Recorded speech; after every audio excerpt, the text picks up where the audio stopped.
ఈరోజు మనం అరటికాయ మసాలా వేపుడు చేసుకుందాం. ఇది వేడి వేడి అన్నంలోకి చపాతీలోకి చాలా బాగుంటుంది. అరటికాయతో ఎప్పుడు ఒకే రకం కూరలు కాకుండా ఇలా ఒకసారి ట్రై చేయండి.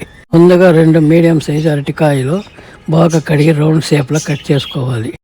కట్ చేసిన వెంటనే ఉప్పు నీళ్ళలో వేయాలి. పోతే అరటికాయ ముక్కలు బ్లాక్ కలర్కి మారిపోతాయి.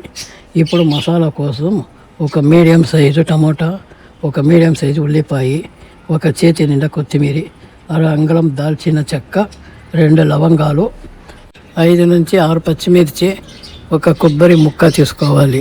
అర టేబుల్ స్పూన్ ధనియా పొడి, చిటికెడు పసుపు. ఇవన్నీ మిక్సీ జార్లో వేసి కొద్దిగా నీరు పోసి స్మూత్ పేస్ట్లా గ్రైండ్ చేసుకోవాలి. ఇప్పుడు స్టవ్ మీద పాన్ పెట్టి కొద్దిగా ఆయిల్ వేయాలి. మీడియం సైజు ఉల్లిపాయ స్లైస్ వేసి వేయించాలి. ఉల్లిపాయలు నీరు తగ్గిన తర్వాత అరటికాయ ముక్కలు వేసుకోవాలి.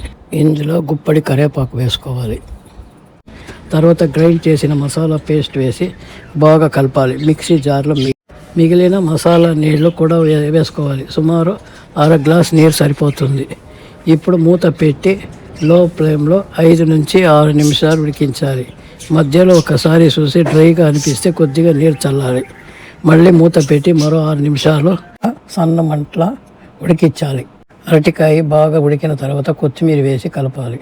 మీకు గ్రేవీ కావాలంటే కొద్దిగా నీరు ఎక్కువగా వేసుకోవచ్చు. నేను ఈరోజు లంచ్ కోసం చేస్తున్నాను కాబట్టి కొంచెం ఫ్రై టైప్లో చేశాను. అంతే, టేస్టీ అరటికాయ మసాలా వేపుడు రెడీ. వేడి వేడి అన్నంలోకి చపాతీలోకి చాలా బాగుంటుంది. ఒకసారి ట్రై చేసి ఎలా ఉందో చెప్పండి.